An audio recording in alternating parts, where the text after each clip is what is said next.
Hi friends, kitchen tip ஒரு 3 tip வந்து சொல்கிறேன். பிடிச்சிருந்தால் ட்ரை பண்ணுங்கள்.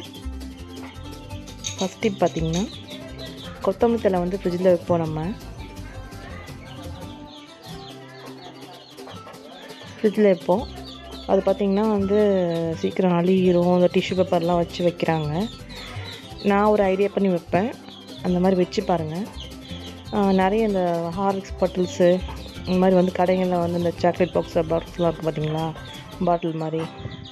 இந்த மாதிரி டைப் பாட்டிலை வந்து கழுவிட்டு சுத்தமாக ஈரம் இல்லாமல் துடைச்சி வச்சுக்கோங்க. ஃபஸ்ட்டு வந்து கருவேப்பிலை வந்து அந்த அந்த கொத்தாக வந்து இல்லாமல் அந்த குச்சியோடு வந்து கிள்ளி வச்சுக்கோங்க. இந்த மாதிரி கிள்ளிட்டு ஸ்ட்ரைட்டாகவே மேல் நோக்கி வந்து உள்ளே இறக்கி உள்ளே வச்சிடணும். இதை அப்படியே மூடி வச்சிட்டிங்கனாவே உங்களுக்கு வந்து 10 நாளைக்கு மேலேயே உங்களுக்கு கெடவே ஃப்ரெஷ்ஷாக வந்து செடியில் எப்படி இருக்கும் அதே மாதிரி இருக்கும்.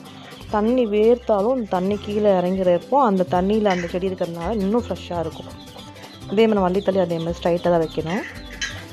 இப்போ தண்ணி வேர்த்து கீழே விழுகிறப்போ அந்த தண்டு வந்து அந்த தண்ணி இழுத்துட்டு இன்னும் ஃப்ரெஷ்ஷாக இருக்கும். கொத்தமல்லி தழை கிட்டத்தட்ட ஒரு வாரம் 10 நாளைக்கு வரைக்குமே தண்ணி நல்லா ஃப்ரெஷ்ஷாக தான் இருக்கும். ட்ரை பண்ணி பாருங்கள். இது புதினா. நெக்ஸ்ட் வந்து புதினா. அதே மாதிரி புதினா வைக்கலாம். இந்த ஹார்லிக்ஸு பூஸ்ட்டு பாட்டில்ஸ்லாம் இருக்குது பார்த்திங்களா, அது இதெல்லாம் கடைகளில் இந்த பெட்டி கடைகள்லாம் பார்த்திங்கன்னா அந்த சாக்லேட்ஸ் வர பாட்டில்ஸ்லாம் வந்து நம்ம வாங்கிக்கல. நம்ம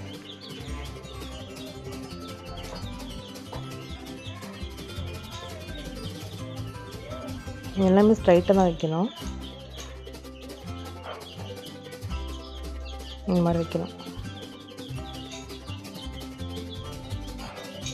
நல்லா டைட்டாக மூடி வச்சாலுமே ஒன்றுமே ஆகாது.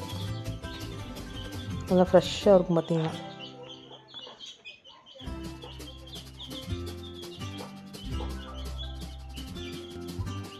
அடுத்து வந்து பச்சை மிளகாய் வந்து காம்பு கிள்ளிட்டு வைப்பாங்க.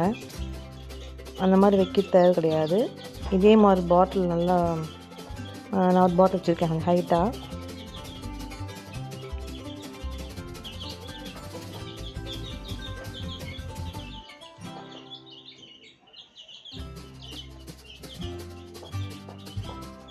இது மாதிரி வச்சுட்டு மூடி போடாமல் வைக்கணும். அப்போ தான் கெடாமல் இருக்கும். இஞ்சி அது மேலே வச்சிடலாம், ஒன்றுமே ஆகாது. ட்ரை பண்ணி பாருங்கள். நெக்ஸ்ட் டிப் நம்பர் 2, தேங்காய் வந்து நம்ம திருவி வைப்போம். டக்குன்னு கத்தியில் வந்து எடுக்கிறப்போ டக்குன்னு கையில் குத்திடும். இது வந்து ஸ்க்ரூ ட்ரைவர் எடுத்து பாருங்கள். ரொம்ப ஈஸியாக. அதுக்கு வந்து ஃப்ரிட்ஜில் வச்சு தேங்காய் கொஞ்சம் டைட்டாக இருக்குது. ஃப்ரெஷ்ஷாக உடைக்க தேங்காய் வந்து ரொம்ப ஈஸியாக இருக்குது எடுக்கிறதுக்கு. இந்த மாதிரி எடுத்துகிட்டு நம்ம டப்பாவில் போட்டு நம்ம வந்து ஃப்ரீசரில் ஸ்டோர் பண்ணிக்கலாம். கெடாது. ரொம்ப ஈஸியாக இருக்கும். கையும் சேஃப் நம்மளுக்கு. நல்லா ஈஸியாக வரும். நம்ம எத்தனை தேங்காய் உடைச்சிட்டு நம்ம வந்து டப்பாவில் வச்சுட்டு நம்ம ஃப்ரீசரில் ஸ்டோர் பண்ணி வச்சுக்கலாம்.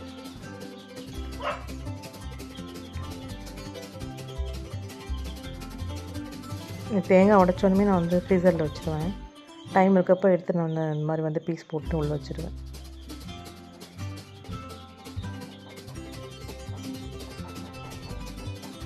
அவ்வளோதான்.